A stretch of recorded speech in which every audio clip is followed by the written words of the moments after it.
on Adani's proposal to lease Kenya's Nairobi airport. Why are there protests against a proposed takeover of the Jomo Kenyatta International Airport? ਸੈਂਕੜਿਆਂ passenger ਜਿਹੜੇ ਨੇ ਉਹ stand ਹੋ ਗਏ ਜਾਂ flights cancel ਹੋ ਗਈਆਂ। ਗੌਰਮੈਂਟ ਵਰਕਰਾਂ ਨੇ ਹੜਤਾਲ ਉਦੋਂ ਹੀ ਖਤਮ ਕੀਤੀ when the government agreed to give them veto power on the final agreement. Government ਨੇ ਉਹਨਾਂ ਨੂੰ ਵੀਟੋ ਦੇ ਦਿੱਤੀ, ਪਰ ਇੱਥੇ ਵੀ ਰੁਕੇ ਨਹੀਂ ਹੈ ਕੀਨੀਆ ਦੇ ਲੋਕ। Law Society of Kenya and Kenya Human Rights Commission have filed a joint application against the deal in High Court. Kenya ਦੇ ਵਿੱਚ ਜਿਹੜੀ ਸੋਲਰ ਐਨਰਜੀ ਦੇ ਤੇ ਦਾਲਾਂ ਵਗੈਰਾ ਦੇ ਠੇਕੇ ਨੇ ਉਹ ਅਡਾਨੀਆਂ ਦੇ ਕੋਲ ਹੀ ਨੇ। ਹੁਣ ਏਅਰਪੋਰਟ ਦਾ ਠੇਕਾ ਵੀ ਅਡਾਨੀ ਨੂੰ ਮਿਲ ਗਿਆ ਤੇ ਉੱਥੋਂ ਦੀ ਜਨਤਾ ਨੂੰ ਇਹ ਲੱਗ ਗਿਆ ਕਿ ਜਿਵੇਂ ਅਡਾਨੀ ਨੇ ਕੀਨੀਆ ਦੇ ਸਾਰੇ ਸਾਧਨ ਖਰੀਦ ਲਏ ਨੇ। ਇਸ ਦਾ ਇਹ ਨਤੀਜਾ ਵੀ ਉੱਥੋਂ ਦੇ ਈਵਨ ਸੁਪਰੀਮ ਕੋਰਟ ਨੇ ਵੀ ਅਡਾਨੀ ਨੂੰ ਕੋਈ ਵੀ ਪ੍ਰੋਜੈਕਟ ਦੇਣ ਤੇ ਰੋਕ ਲਗਾ ਦਿੱਤੀ ਹੈ।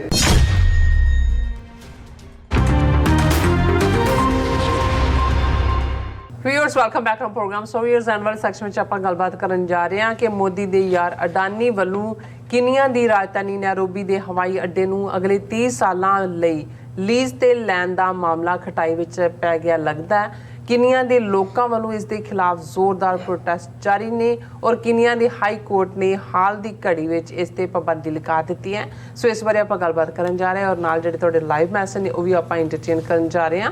ਸੋ ਅਸੀਂ ਚਾਹਾਂਗੇ ਕਿ ਤੁਸੀਂ ਇਸੇ ਤਰ੍ਹਾਂ ਬੜੇ ਰਹਿਣਾ, ਦੇਖਣ ਸੁਣ ਲਿਆ, ਲਿਖਣ ਲਈ ਤੁਹਾਡਾ ਸਭ ਦਾ ਬਹੁਤ ਬਹੁਤ ਸ਼ੁਕਰੀਆ ਜੀ। ਰਾਜ ਸਾਹਿਬ ਕੀ ਕਹਿਣਾ ਚਾਹੋਗੇ? ਵੈਸੇ ਜੇ ਹਿੰਦੂ ਤੋਂ ਹੀ ਇਸ ਖਬਰ ਨੂੰ ਡਿਸਕਸ ਕਰਨ ਤੇ ਉਹ ਕਹਿਣਗੇ ਕਿ ਜੀ ਅਡਾਨੀ ਦੇ ਉੱਤੇ ਜਿਹੜਾ ਉਹ ਮਾੜੇ ਗ੍ਰਹਿ ਆ ਗਏ ਨੇ।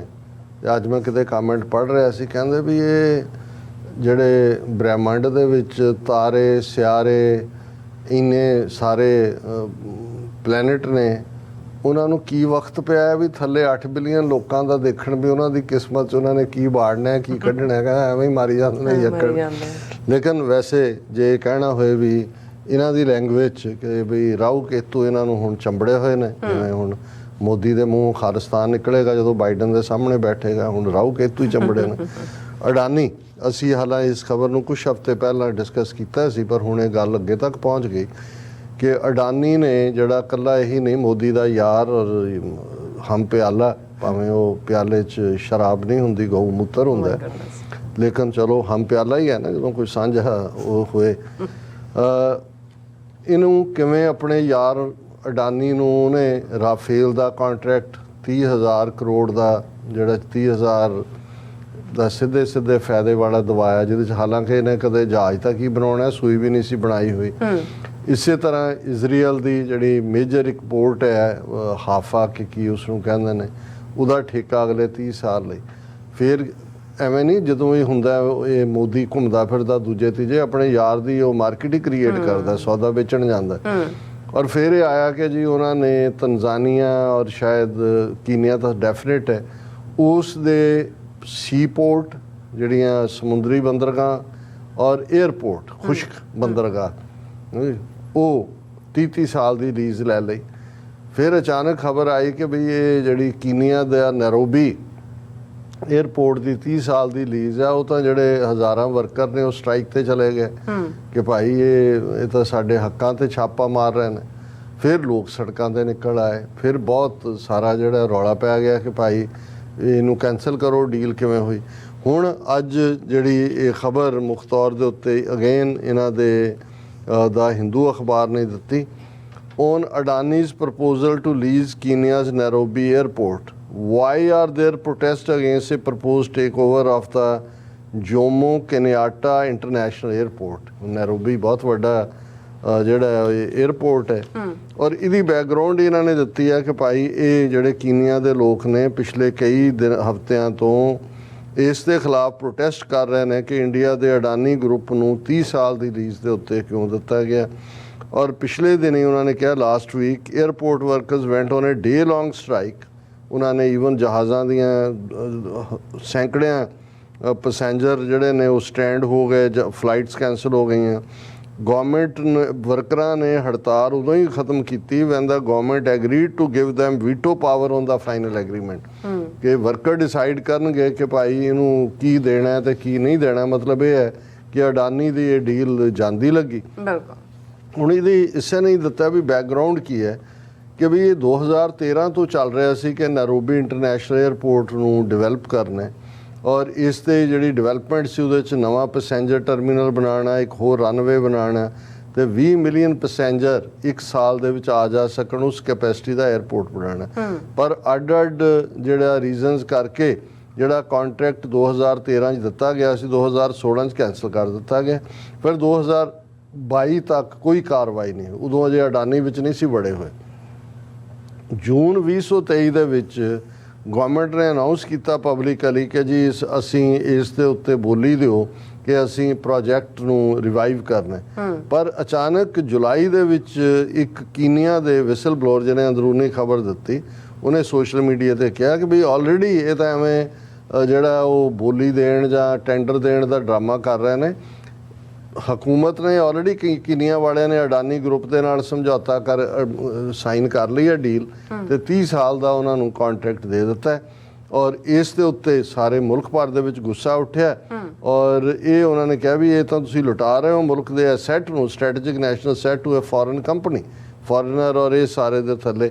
ਔਰ ਇਹ ਜਿਹੜੀਆਂ ਸਾਰੀਆਂ ਸੀ ਉਹਦੇ 'ਚ ਡੀਲ ਦੇ ਵਿੱਚ ਜ਼ਾਹਰ ਹੈ ਅਡਾਨੀਆਂ ਨੇ ਅਗਲੇ 10 ਸਾਲ ਲਈ ਟੈਕਸ ਬ੍ਰੇਕ ਵੀ, ਔਰ ਇਹ ਜਿਹੜਾ ਉਹਨਾਂ ਨੇ ਕਿਹਾ ਕਿ ਵੀ privately to Kenya airport authority to refurbish under a build operate transfer model with an investment of 1.85 billion dollar। ਹੁਣ ਉਹ $2 billion ਉਹਨਾਂ ਤੋਂ ਲੈਣਾ ਸੀ ਜਿਹੜਾ ਇਨਵੈਸਟ ਕਰਨ ਦੇ ਨਾਂ ਥੱਲੇ, ਔਰ ਇਹ ਵੀ ਅਡਾਨੀ ਇਹ ਸਾਰੇ ਨੂੰ ਕਰਨਗੇ। ਫਿਰ ਉਹਨਾਂ ਨੇ ਇਹਨੂੰ ਆਪਣੀ ਇਨਵੈਸਟਮੈਂਟ ਬਣਾ ਲਿਆ, ਔਰ ਉਹਨਾਂ ਨੇ ਕਿਹਾ ਜੀ 30 ਸਾਲ ਲਈ ਉਹ ਇਸ ਦੇ ਉੱਤੇ ਕੰਟਰੋਲ ਕਰਨਗੇ, ਔਰ ਅਡਾਨੀ ਵੁੱਡ ਗੈਟ 18% ਐਕੁਇਟੀ ਇਨ ਦਾ ਏਅਰਪੋਰਟ। ਮਤਲਬ ਤੁਸੀਂ ਗੈਰ ਮੁਲਕ 'ਚ ਆ ਕੇ ਉਹਨਾਂ ਦਾ ਅੱਡਾ ਹੀ ਖਰੀਦ ਰਿਹਾ ਜਾਂ ਉੱਥੇ ਆਪਣਾ ਬੇਸ ਬਣਾ ਰਿਹਾ। ਔਰ ਇਸ ਸਾਰੇ ਦੇ ਉੱਤੇ ਜਿਹੜਾ ਅਡਾਨੀ ਦੀ ਪ੍ਰਪੋਜ਼ਲ ਨੇ 100 ਕਿਲੋਮੀਟਰ ਰੇਡੀਅਸ ਦੇ ਉੱਤੇ ਕੰਟਰੋਲ ਹੋਣਾ ਸੀ ਉਹਨਾਂ ਦਾ, ਔਰ it also projected a sharp hike in annual fee that would be transfer to airport users. Fee ਵੀ ਵਧਾ ਦਿਓ, ਦੂਜਾ ਵੀ ਹੁਣ $2 ਬਿਲੀਅਨ ਦਾ ਫਾਇਦਾ ਚੱਕਣ ਦੀ ਲਾਈਨ। ਇਸ ਦੇ ਉੱਤੇ ਫਿਰ ਵਰਕਰਸ ਨੇ ਦੇਖਿਆ ਕਿ ਬਈ 10 ਸਾਲ ਦੀ ਇਹਨੂੰ ਟੈਕਸ ਬ੍ਰੇਕ ਹੋਏਗੀ। ਜਿਹੜੇ 5000 ਵਰਕਰ ਕੰਮ ਕਰਦੇ ਨੇ ਉਹਨਾਂ ਸਾਰਿਆਂ ਦੀ ਛੁੱਟੀ ਹੋ ਜਾਏਗੀ। ਉਹਨਾਂ ਨੂੰ ਫਿਰ ਉਹ ਜਿਹੜਾ ਆਪਣੇ ਟਰਮਸ ਦੇ ਉੱਤੇ ਦੁਬਾਰਾ ਹਾਇਰ ਕਰਨਗੇ ਨਵੇਂ ਲੋਕਾਂ ਨੂੰ, ਔਰ ਇਸ ਸਾਰੇ ਚੋਂ ਜਿਹੜਾ ਉਹਨਾਂ ਨੇ ਕਿਹਾ ਕਿ ਭਾਈ ਇਹ ਤਾਂ ਸਾਨੂੰ ਕਬੂਲ ਨਹੀਂ ਹੈ। ਹੁਣ ਗਵਰਨਮੈਂਟ ਨੇ ਉਹਨਾਂ ਨੂੰ ਵੀਟੋ ਦੇ ਦਿੱਤੀ, ਪਰ ਇੱਥੇ ਵੀ ਰੁਕੇ ਨਹੀਂ ਹੈ ਕੀਨੀਆ ਦੇ ਲੋਕ। Law Society of Kenya and Kenya Human Rights commission have filed a joint application against the deal in high court। High court 'ਚੋਂ ਚਲੇ ਗਏ, ਔਰ ਕੋਰਟ ਨੇ ਆਰਡਰ ਕਰ ਦਿੱਤਾ ਹੈ। ਉਹਨਾਂ ਨੇ ਕਿਹਾ ਵੀ ਇਹ ਜਦੋਂ ਤੱਕ ਫਰਦਰ ਨਹੀਂ ਹੁੰਦਾ, ਇਹ ਕੋਈ ਅਡਾਨੀ ਨੂੰ ਕੋਈ ਇਹ ਠੇਕਾ ਠੂਕਾ ਨਹੀਂ ਹੈ, ਇਹਦਾ ਜੁਡੀਸ਼ੀਅਲ ਰਿਵਿਊ ਹੋਏਗਾ।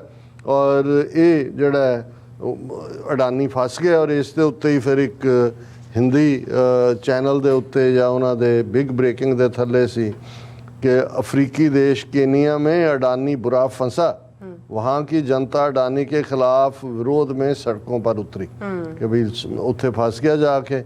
ਉਹਨਾਂ ਨੇ ਕਿਹਾ ਜੀ ਕੀਨੀਆ ਦੇ ਜੰਗਲਾਂ 'ਚ ਸਭ ਤੋਂ ਜ਼ਿਆਦਾ ਟੂਰਿਸਟ ਜਾਂਦੇ ਨੇ, ਇਸ ਲਈ ਅਡਾਨੀ ਨੇ ਆਪਣੇ ਚੌਕੀਦਾਰ ਮੋਦੀ ਨੂੰ ਉੱਥੋਂ ਦੀ ਸਰਕਾਰ ਤੇ ਦਬਾਅ ਬਣਾ ਕੇ ਏਅਰਪੋਰਟ ਦਾ ਠੇਕਾ ਲੈ ਲਿਆ। ਉਹਨਾਂ ਨੇ ਕਿਹਾ ਜੀ ਮੌਜਾਂ ਹੀ ਮੌਜਾਂ। ਫਿਰ ਪਹਿਲਾਂ ਹੀ ਕੀਨੀਆ ਦੇ ਵਿੱਚ ਜਿਹੜੀ ਸੋਲਰ ਐਨਰਜੀ ਦੇ ਤੇ ਦਾਲਾਂ ਵਗੈਰਾ ਦੇ ਠੇਕੇ ਨੇ ਉਹ ਅਡਾਨੀਆਂ ਦੇ ਕੋਲ ਹੀ ਨੇ। ਹੁਣ ਏਅਰਪੋਰਟ ਦਾ ਠੇਕਾ ਵੀ ਅਡਾਨੀ ਨੂੰ ਮਿਲ ਗਿਆ, ਤੇ ਉੱਥੋਂ ਦੀ ਜਨਤਾ ਨੂੰ ਇਹ ਲੱਗ ਗਿਆ ਕਿ ਜਿਵੇਂ ਅਡਾਨੀ ਨੇ ਇੰਡੀਆ ਨੂੰ ਦੇ ਸਾਰੇ ਹੀ ਜਿਹੜੇ ਉੱਥੋਂ ਜਿਹੜਾ ਕੀਨੀਆ ਦੇ ਸਾਰੇ ਸਾਧਨ ਖਰੀਦ ਲਏ ਨੇ, ਔਰ ਉਹ ਤਾਂ ਮੁਲਕ ਹੀ ਖਰੀਦ ਲਿਆ ਕੀਨੀਆ ਦਾ। ਔਰ ਉਹਨਾਂ ਨੇ ਕਿਹਾ ਕਿ ਵੀ ਇਸ ਦਾ ਹੀ ਨਤੀਜਾ ਹੈ ਵੀ ਉੱਥੋਂ ਦੇ ਈਵਨ ਸੁਪਰੀਮ ਕੋਰਟ ਨੇ ਵੀ ਅਡਾਨੀ ਨੂੰ ਕੋਈ ਵੀ ਪ੍ਰੋਜੈਕਟ ਦੇਣ ਤੇ ਰੋਕ ਲਗਾ ਦਿੱਤੀ ਹੈ। ਪਰ ਨਾਲ ਦੀ ਨਾਲ ਇਹਨੇ ਥੱਲੇ ਪੁੱਛਿਆ ਕਿ ਕੀਨੀਆ ਦੀ ਜਨਤਾ ਦੇ ਜਾਗ ਗਈ ਹੈ। ਹੁਣ ਦੇਖਣਾ ਇਹ ਹੈ ਕਿ ਕੀ ਭਾਰਤ ਦੀ ਜਨਤਾ ਜਾਗੇਗੀ, ਕਿਉਂਕਿ ਭਾਰਤ ਦਾ ਵੀ ਸਾਰਾ ਰੇਲਵੇ ਲਾਈਨ, ਏਅਰਪੋਰਟ ਤੋਂ ਸਭ ਵੇਚ ਦਿੱਤੇ ਹੋਏ ਨੇ ਅਡਾਨੀ ਨੂੰ। ਠੀਕ ਕਿਹਾ ਸੀ ਕਿ 2 ਗੁਜਰਾਤੀ ਮੋਦੀ ਔਰ ਅਮਿਤ ਸ਼ਾਹ ਮੁਲਕ ਵੇਚ ਰਹੇ ਨੇ, ਔਰ 2 ਜਿਹੜੇ ਗੁਜਰਾਤੀ ਅੰਬਾਨੀ ਤੇ ਅਡਾਨੀ ਉਹ ਮੁਲਕ ਖਰੀਦ ਰਹੇ ਨੇ। ਜੀ ਡਾਕਟਰ ਸਾਹਿਬ ਤੁਹਾਡਾ ਬਹੁਤ ਬਹੁਤ ਸ਼ੁਕਰੀਆ। ਸੋ ਹੁਣ ਆਪਾਂ ਆਪਣੇ ਰਿਵਿਊਜ਼ ਮੈਸੇਜ ਨਿਊਜ਼ ਸਭ ਦੀ ਲਾਈਨ ਜਾ ਰਿਹਾ, ਸਭ ਤੋਂ ਬਹੁਤ ਸ਼ੁਕਰੀਆ ਆਪਾਂ ਕਰਦੇ ਹਾਂ। ਐਕਚੁਅਲੀ ਅੱਜ ਜਿਹੜੇ ਮੈਸੇਜ ਨੇ ਉਹ ਖਾਲਸਾ ਜ਼ਿੰਦਾਬਾਦ ਤੇ ਫਤਿਹ ਦੇ ਮੈਸੇਜ ਨੇ ਮੈਂ ਨਾ ਪੜ੍ਹ ਦੇਣੀ ਆ। ਰਾਜਵਿੰਦਰ ਸਿੰਘ ਜੀ ਹੋਰਾਂ ਦਾ ਜਿਹੜਾ ਮੈਸੇਜ ਆ ਉਹ ਆਪਾਂ ਅਖੀਰ 'ਚ ਪੜ੍ਹਦੇ ਆ। ਔਰ ਦਵਿੰਦਰ ਸੰਧੂ ਜੀ, ਧਰਮ ਸਿੰਘ ਜੀ, ਸੋਨਮਾਲ ਜੀ, ਅਮਰਜੀਤ ਸੈਣੀ ਜੀ, ਸੁਖਜੀਵਨ ਬੱਚੂ ਜੀ, ਬਸਰਾ ਜੀ ਔਰ ਇੰਦਰਜੀਤ ਸੰਧੂ ਜੀ। ਫਿਰ ਇਸੇ ਤਰ੍ਹਾਂ ਜਸਕੀਰਤ ਸਿੰਘ ਜੀ, ਦੇਸ਼ ਪੰਜਾਬ 1849, ਬੂਟਾ ਸਿੰਘ, ਰੇਸ਼ਮ ਸਿੰਘ, ਹਰਦੀਪ ਸਿੰਘ, ਰਿਜਵਾਨ ਹੈਦਰ। ਫਿਰ ਇਸੇ ਤਰ੍ਹਾਂ ਮਨਜਿੰਦਰ ਸਿੰਘ ਜੀ, ਫਿਰ ਸਾਜਨਪ੍ਰੀਤ ਸੰਧੂ ਔਰ ਰਾਜਨਪ੍ਰੀਤ ਸਿੰਘ ਜੀ, ਬੂਟਰ ਵਲੋਗਸ। ਫਿਰ ਇਸ ਤਰ੍ਹਾਂ ਜਤਿੰਦਰ ਸਿੰਘ, ਜਪਨੀਤ ਸਿੰਘ, ਪਰਮਿੰਦਰ, ਗੁਰਪ੍ਰੀਤ ਸਿੰਘ, ਰਾਜਵਿੰਦਰ ਸਿੰਘ ਜੀ, ਸਤਨਾਮ ਔਜਲਾ ਜੀ। ਇਹ ਫਿਰ ਅੱਗੋਂ ਬਲਬਿੰਦਰ ਸਿੰਘ ਜੀ, ਜਸਵੀਰ ਸਿੰਘ ਬਰਾੜ ਜੀ, ਫੈਨ ਧਾਲੀਵਾਲ ਸਾਹਿਬ। ਫਿਰ ਇਸੇ ਤਰ੍ਹਾਂ ਜਸਵੀਰ ਸਿੰਘ ਬਰਾੜ ਜੀ, ਹਰਜੋਤ ਮਾਲ ਜੀ, ਸੁਰਵਕ ਮੁੰਦਰਾ ਜੀ, ਰਸ਼ਦ ਮਨਵਰ ਜੀ, ਬਲੈਕੀਆ ਗੇਮੀਆ ਜੀ, ਸਤਨਾਮ ਔਜਲਾ ਜੀ, ਮੁਹੰਮਦ ਜਾਵੇਦ ਜੀ ਔਰ ਇਸੇ ਤਰ੍ਹਾਂ ਸੁਖਵਿੰਦਰ ਸਿੰਘ ਜੀ। ਫਿਰ ਹੈਗਾ ਹਾਂਜੀ ਧਰਮ ਸਿੰਘ ਜੀ, ਵਾਰਸ ਪੰਜਾਬ ਦੇ, ਅਵਤਾਰ ਸਿੰਘ ਜੀ, ਵਾਰਸ ਪੰਜਾਬ ਦੇ, ਬਲੈਕੀਆ ਗੇਮੀਆ ਜੀ ਔਰ ਨਿਹੰਗ ਸਿੰਘ ਜੀ। ਸਭ ਸਾਨੂੰ ਫਤਿਹ ਬੁਲਾਉਂਦੇ ਨੇ ਔਰ ਖਾਲਸਾ ਜ਼ਿੰਦਾਬਾਦ ਕਹਿੰਦੇ ਨੇ। ਨਿਹੰਗ ਸਿੰਘ ਜੀ ਹਮੇਸ਼ਾ ਤਰ੍ਹਾਂ ਅਮੇਜ਼ਿੰਗ, ਆਲਵੇਜ਼ ਗ੍ਰੇਟ ਸ਼ੋ। ਔਰ ਰਸ਼ਦ ਮਨਵਰ ਜੀ ਕਹਿੰਦੇ doctor Sahib, I told my Christian friend that Sikh believe in one God, but he didn't believe me. He ਮੈਂ ਨਾ ਤੁਹਾਡੇ ਇਸ ਮੈਸੇਜ ਤੋਂ ਪਹਿਲਾਂ ਹਾਈਟ 'ਚ ਚਲਾ ਗਿਆ ਸੀ। ਰਿਸ਼ੀ ਭਾਰਦਵਾਜ ਜੀ ਆਏ ਨੇ। ਅੱਛਾ। ਔਰ ਉਹਨਾਂ ਨੇ ਇਹ ਸ਼ਿਕਵਾ ਕੀਤਾ ਹੈ ਕਿ ਜੀ ਤੁਸੀਂ ਕੱਲ੍ਹ ਮੈਨੂੰ ਡੰਡੇ ਮਾਰਨ ਦੀ ਗੱਲ ਕਹੀ ਤੇ ਆਪਣੀ ਔਕਾਤ ਦੇ ਵਿੱਚ ਰਹੋ ਖਾਲਿਸਤਾਨੀਓ, ਕਿਉਂਕਿ don't mess with the Indians. ਵਾਹ ਵਾਹ ਭਾਰਦਵਾਜ ਜੀ, ਤੁਸੀਂ ਵੀ ਹੁਣ ਮਾਰਸ਼ਲ ਰੇਸ ਹੋ ਗਏ ਹੋ। ਵੈਸੇ ਤੁਸੀਂ ਖੁਦ ਹੀ ਡੰਡੇ ਖਾਣ ਵਾਲੀ ਗੱਲ ਕੀਤੀ ਸੀ। ਅਸੀਂ ਬਿਲਾ ਵਜ੍ਹਾ ਡੰਡਾ ਮਾਰਨ 'ਚ ਯਕੀਨ ਨਹੀਂ ਰੱਖਦੇ। ਤੁਸੀਂ ਇਹ ਪੁੱਛਿਆ ਸੀ ਕਿ ਕੀ ਖਾਲਿਸਤਾਨ ਦੇ ਝੰਡੇ 'ਚ ਡੰਡਾ ਹੋਏਗਾ, ਤੇ ਫਿਰ ਅਸੀਂ ਉਸ ਦਾ ਹੀ ਜਵਾਬ ਦਿੱਤਾ ਸੀ ਕਿ ਭਾਈ ਇਹ ਜਿਹੜਾ ਤੁਸੀਂ ਦੇਖੋ ਕਿ ਭਾਈ ਤੁਸੀਂ ਉਸ ਡੰਡੇ ਰਾਹੀਂ ਕੀ ਕਰਵਾਉਣਾ। ਸੋ ਅਸੀਂ ਬਿਲਕੁਲ ਤੁਹਾਨੂੰ ਬੇਇੱਜ਼ਤ ਨਹੀਂ ਕਰਨਾ ਚਾਹੁੰਦੇ, ਨਾ ਹੀ ਸਾਡੀ ਕੋਈ ਇੰਟੈਂਸ਼ਨ ਹੁੰਦੀ ਹੈ। ਜਦੋਂ ਤੱਕ ਤੁਸੀਂ ਇੱਕ ਸ਼ਾਇਸਤਗੀ ਵਾਲੇ ਦਾਇਰਾਕਾਰ 'ਚ ਰਹਿ ਕੇ ਕੋਈ ਗੱਲ ਕਰਦੇ ਹੋ, ਅਸੀਂ ਉਸ ਨੂੰ ਰਿਸਪੌਂਡ ਕਰਦੇ। ਇਸੇ ਤਰ੍ਹਾਂ ਰਾਜਵਿੰਦਰ ਸਿੰਘ ਉਹਨਾਂ ਨੇ ਕਿਹਾ ਸੀ ਕਿ ਇਹ ਜਿਹੜੇ ਕੋਵਿਡ ਨੇ ਪ੍ਰੈਸ ਕਾਨਫਰੰਸ 'ਚ ਇਹ ਈਵਨ ਬਾਈ ਪੰਨੂ ਦਾ ਨਾਂ ਵੀ ਨਹੀਂ ਲੈਂਦੇ ਜਾਂ ਔਰ SFJ ਦਾ। ਇਹਨਾਂ ਦੀ ਬਾਡੀ ਲੈਂਗੁਏਜ ਦੇਖੋ। ਹਾਂਜੀ, ਇਹ ਉੱਥੇ ਤਾਂ ਫਿਰ ਇਹਨਾਂ ਦੇ ਮੂੰਹ 'ਚੋਂ ਜਿਹੜਾ ਉਹ ਵਿਓ ਜਿਹਨੂੰ ਅਸੀਂ ਕਹਿੰਦੇ ਜ਼ਹਿਰ ਹੀ ਨਿਕਲ ਰਿਹਾ ਹੁੰਦਾ। ਔਰ ਇਸ ਦੇ ਉੱਤੇ ਜਿਹੜੇ ਇੱਕ ਹੋਰ ਕਾਮੈਂਟ ਜਿਹੜਾ ਤੁਸੀਂ ਪੜ੍ਹਿਆ ਅਖੀਰ 'ਚ ਰਸ਼ਦ ਮਨਵਰ ਜੀ ਦਾ, ਕਿ ਉਹਨਾਂ ਦੇ ਇੱਕ ਕ੍ਰਿਸਚਨ ਦੋਸਤ ਜਿਹੜੇ ਨੇ ਉਹਨਾਂ ਨੇ ਕਿਹਾ ਜੀ ਜਿਹੜੇ ਇੱਕ ਗੋਡ 'ਚ ਯਕੀਨ ਮੋਨੋਥਿਸਟਿਕ ਨੇ, ਉਹਨਾਂ 'ਚ ਵੀ ਸਿੱਖ ਨਹੀਂ ਨੇ, ਕਿਉਂਕਿ ਇਹ ਜੂਡਾਇਜ਼ਮ, ਕ੍ਰਿਸਚੈਨਿਟੀ ਔਰ ਇਸਲਾਮ ਹੀ ਜਿਹੜਾ ਉਹ ਮੋਨੋਥਿਸਟਿਕ ਹੈ। ਦੇਖੋ ਰਸ਼ਦ ਮਨਵਰ ਜੀ, ਮੇਰਾ ਖਿਆਲ ਹੈ ਗੂਗਲ ਹੋਏ ਜਾਂ ਦੂਸਰਾ ਹੋਏ, ਉਹ ਕੋਈ ਧਰਮ ਨੂੰ ਇੰਟਰਪ੍ਰੇਟ ਨਹੀਂ ਕਰਦਾ। ਕਈ ਵਾਰ ਉਨੀ ਕੀ ਜਾਣਕਾਰੀ ਉਹਨਾਂ ਦੇ ਕੋਲ ਹੁੰਦੀ ਹੈ। ਔਰ ਇਹ ਆਪਣੇ ਕ੍ਰਿਸਚਨ ਦੋਸਤ ਨੂੰ ਕਹੋ ਕਿ ਭਾਈ ਕਿਸੇ ਸਿੱਖ ਨਾਲ ਮਿਲੇ, ਜਿਸ ਸ਼ਹਿਰ ਟਾਊਨ 'ਚ ਵੀ ਉਹ ਰਹਿੰਦਾ। ਉਹ ਗੁਰਦੁਆਰਾ ਵੀ ਉੱਥੇ ਜ਼ਰੂਰ ਹੋਏਗਾ। ਦੁਨੀਆ ਦੇ ਇਸ ਵੇਲੇ 100 ਮੁਲਕਾਂ 'ਚ ਸਿੱਖ ਬੈਠੇ ਹੋਏ ਨੇ। ਜੇ ਤਾਂ ਡੀਪਲੀ ਧਰਮਾਂ 'ਚ ਦਿਲਚਸਪੀ ਹੈ ਫਿਰ ਤਾਂ ਇਹ ਹੋਏ, ਤੇ ਜੇ ਸਿਰਫ ਇਹੀ ਰੱਖਣਾ ਕਿ ਜੀ ਸਨ ਆਫ ਗੋਡ ਹੈ ਅਸੀਂ, ਔਰ ਜਿਹਨੇ ਸਾਡੇ ਯੀਸ਼ੂ ਦਾ ਪੱਲਾ ਫੜਿਆ ਉਹਦੇ ਲਈ ਹੈਵਨ ਦੇ ਦਰਵਾਜ਼ੇ ਖੁੱਲ੍ਹਣਗੇ, ਕਿੰਗਡਮ ਆਫ ਹੈਵਨ ਉਹਨਾਂ ਲਈ ਹੈ, ਫਿਰ ਤਾਂ ਕੁਛ ਨਹੀਂ ਕੀਤਾ ਜਾ ਸਕਦਾ। ਲੇਕਿਨ ਸਿੱਖਿਜ਼ਮ ਦਾ ਆਧਾਰ ਹੀ ਇੱਕ ਰੱਬ ਹੈ, ਔਰ ਇਸ ਨੂੰ ਮਸ਼ਰਕ ਦੇ ਜਿਹੜੇ ਫਿਲਾਸਫਰ, ਜਿਹੜੇ ਸੂਫੀ ਔਰ ਫਕੀਰ ਔਰ ਜ਼ਾਹਰ ਹੈ ਵੱਡੇ ਸਕਾਲਰ ਇਸਲਾਮ ਦੇ ਅਲਾਮਾ ਇਕਬਾਲ, ਜਦੋਂ ਉਹ ਇਹ ਕਹਿੰਦੇ ਨੇ ਕਿ ਭਾਈ ਫਿਰ ਉਠੀ ਆਖਰ ਸਦਾ तौहीद की पंजाब से हिंद को एक मर्द कामिल ने जगाया ख्वाब से। सो ਜ਼ਾਹਰ ਹੈ ਕਿ तौहीद ਇੱਕ ਰੱਬ ਨੂੰ ਕਹਿੰਦੇ ਨੇ, ਔਰ ਗੁਰੂ ਗ੍ਰੰਥ ਸਾਹਿਬ ਸਕ੍ਰਿਪਚਰ ਸਾਰਾ ਹੀ ਉਸ ਇੱਕ ਰੱਬ ਦੀ ਹੀ ਤਾਰੀਫ ਹੈ, ਉਸ ਦੀ ਸਿਫਤ ਸਲਾਹ ਹੈ। ਔਰ ਬਿਲਕੁਲ ਸਪਸ਼ਟਤਾ ਦੇ ਨਾਲ ਸਾਹਿਬ ਮੇਰਾ ਇੱਕੋ ਹੈ, ਇੱਕੋ ਹੈ ਭਾਈ, ਇੱਕੋ ਹੈ ਸਭਨਾ ਜੀਆਂ ਕਾ ਇੱਕ ਦਾਤਾ, ਸੋ ਮੈਂ ਵਿਸਰ ਨਾ ਜਾਈ। ਸੋ ਅਸੀਂ ਕੋਈ ਬੁੱਤ ਪ੍ਰਸਤ ਨਹੀਂ ਹਾਂ, ਅਸੀਂ ਕਿਸੇ ਹੋਰ 'ਚ ਰੱਬ ਦੀ ਜ਼ਾਤ ਦੇ ਨਾਲ ਕਿਸੇ ਹੋਰ ਦਾ ਕੋਈ ਮੁਕਾਬਲਾ ਨਹੀਂ ਕਰਦੇ, ਸਿਰਫ ਤੇ ਸਿਰਫ ਇੱਕ ਰੱਬ ਦੇ ਵਿੱਚ। ਔਰ ਇਹੀ ਅਲਫਾਜ਼ 10ਵੇਂ ਪਾਤਸ਼ਾਹ ਗੁਰੂ ਗੋਬਿੰਦ ਸਿੰਘ ਸਾਹਿਬ ਨੇ ਵੀ ਜਿਹੜਾ ਜੋਤੀ ਜੋਤ ਸਮਾਨ ਤੋਂ ਪਹਿਲਾਂ ਇਹ ਫਰਮਾਨ ਕੀਤਾ ਸੀ, ਪੂਜਾ ਅਕਾਲ ਕੀ ਪਰਚਾ ਸ਼ਬਦ ਕਾ ਦੀਦਾਰ ਖਾਲਸੇ ਕਾ। ਅਕਾਲ ਹਰ ਦੁਨੀਆ ਦਾ ਜੀ ਜਿਹੜਾ ਹੈ ਉਹ ਕਾਲ ਦੇ ਵਿੱਚ ਹੈ, ਮੌਤ ਦੇ ਦਾਇਰੇ 'ਚ ਹੈ। ਇੱਕ ਰੱਬ ਹੈ ਅੱਲਾਹ ਤਾਲਾ, ਜਿਸ ਨੂੰ ਇਸਲਾਮ ਦੇ ਵਿੱਚ ਕਿਹਾ ਜਾਂਦਾ, ਉਹ ਮੌਤ ਤੋਂ ਪਰੇ ਹੈ। ਸੋ ਉਹੀ ਸਾਡਾ ਰੱਬ ਹੈ। ਔਰ ਬਾਕੀ ਵੈਸਟ ਵਾਲਿਆਂ ਦੀ ਮੋਨੋਥੀਸਟਿਕ ਲੈਂਗੁਏਜ ਕੌਣ ਕਿਹਨੂੰ ਕੀ ਕਹਿੰਦਾ ਹੈ, ਇਹ ਉਹਨਾਂ ਦੀ ਪ੍ਰੋਬਲਮ ਹੋ ਸਕਦੀ ਹੈ, ਸਾਡੀ ਪ੍ਰੋਬਲਮ ਨਹੀਂ ਹੈ। ਜੀ ਨਿਪਾ ਜੀ ਕਹਿੰਦੇ ਜਦੋਂ ਤੁਸੀਂ ਗੁਰੂ ਦੀ ਗੱਲ ਕਰਦੇ ਹੋ ਤੇ ਮਨ ਨੂੰ ਸ਼ਾਂਤੀ ਮਿਲਦੀ ਹੈ। ਔਰ ਇਸੇ ਤਰ੍ਹਾਂ ਹੈਨਰੀ ਕਲਾਰਕ ਜਿਹੜੇ ਨੇ, Sikh is the best, Khalsa Raj coming, ਰਾਜ ਕਰੇਗਾ Khalsa, only Khalsa Raj, am Roman Catholic but I believe in Sikhism. Lakhwinder Singh Aulakh ji ਸਤਿ ਸ਼੍ਰੀ ਅਕਾਲ ਬੁਲਾਉਂਦੇ ਨੇ। ਇਹਦੇ 'ਚ ਬੜੀ ਦਿਲਚਸਪ ਗੱਲ ਸਾਨੂੰ ਦਵਿੰਦਰਜੀਤ ਹੋਰਾਂ ਨੇ ਦੱਸੀ ਇਸ ਵਾਰ ਜਦੋਂ ਗੱਲ ਹੋਈ ਕਿ ਜਿਹੜੀ ਪਿਛਲੀ ਸੈਂਸਸ ਸੀ ਉਹਦੇ 'ਚ ਉਹਨਾਂ ਨੇ ਕਿਹਾ ਵੀ 18 ਐਥਨੀਸਿਟੀਜ਼ ਵਾਲੇ, ਜਿਨ੍ਹਾਂ ਨੇ ਆਪਣੇ ਆਪ ਨੂੰ, ਕਿਸੇ ਨੇ ਚਾਈਨੀਜ਼ ਕਿਹਾ, ਕਿਸੇ ਨੇ ਅਫਰੀਕਨ ਕਿਹਾ, ਕੋਈ ਹੋਰ ਐਥਨੀਸਿਟੀ, ਪਰ ਧਰਮ ਦੇ ਖਾਨੇ 'ਚ ਉਹਨਾਂ ਨੇ ਸਿੱਖ ਲਿਖਿਆ। ਸੋ ਮੈਂ ਉਹਨਾਂ ਨੂੰ ਕਿਹਾ ਕਿ ਮੈਨੂੰ ਇਹਦੀ ਡਿਟੇਲ ਭੇਜੋ। ਫਿਰ ਜਿਵੇਂ ਸਾਡੇ ਵੀਰ ਜਿਨ੍ਹਾਂ ਨੇ ਕਿਹਾ ਕਿ ਹੈਨਰੀ ਕਲਾਰਕ ਜੀ ਕਹਿ ਰਹੇ, ਹੈਨਰੀ ਕਲਾਰਕ, ਕਿ ਬਈ ਮੈਂ ਕੈਥੋਲਿਕ ਹਾਂ ਪਰ ਮੈਂ ਸਿੱਖਿਜ਼ਮ 'ਚ ਯਕੀਨ ਕਰਦਾ। ਸੋ ਇਹ ਈਵਨ ਸੈਂਸਸ ਦੇ ਵਿੱਚ ਵੀ, ਜਿਹੜੀ ਲਾਸਟ ਸੈਂਸਸ ਸੀ ਉਹਨਾਂ ਦੀ, ਉਹਦੇ 'ਚ ਸ਼ੋ ਅਪ ਹੋਇਆ। ਸੋ ਮੈਂ ਕਿਹਾ ਜੀ ਇਹ ਤਾਂ ਬੜੇ ਫਖਰ ਔਰ ਮਾਣ ਵਾਲੀ ਗੱਲ ਹੈ ਕਿ ਭਾਈ ਜਿਹੜੇ ਇਸ ਰਸਤੇ ਦੇ ਉੱਤੇ ਆਉਣ ਵਾਲੇ ਨੇ ਉਹਨਾਂ 'ਚ ਅੱਡ-ਅੱਡ ਨਸਲਾਂ ਦੇ ਲੋਕ ਜਿਹੜੇ ਨੇ ਉਹ ਸਿੱਖ ਹੋਣ 'ਚ ਫਖਰ ਮਹਿਸੂਸ ਕਰਦੇ हैं। ਸਭ ਦਾ ਬਹੁਤ ਬਹੁਤ ਸ਼ੁਕਰੀਆ। ਸੋ ਇਸ ਤਰ੍ਹਾਂ ਆਪਣੇ ਵਿਊਅਰਸ ਕੋਲ ਨੇ ਇਜਾਜ਼ਤ। ਵਿਊਅਰਸ, ਸਾਡੇ ਪ੍ਰੋਗਰਾਮ ਦਾ ਸਮਾਂ ਇੱਥੇ ਮੁੱਕਦਾ। ਤੁਸੀਂ ਆਪਣੀ ਰਾਏ ਤੇ ਸੁਝਾਅ ਸਾਨੂੰ ਭੇਜਣਾ ਭੁੱਲਣਾ।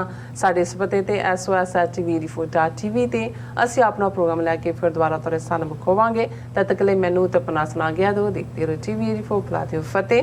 ਵਾਹਿਗੁਰੂ ਜੀ ਕਾ ਖਾਲਸਾ, ਵਾਹਿਗੁਰੂ ਜੀ ਕੀ ਫਤਿਹ। ਰੱਬ ਰਾਖਾ।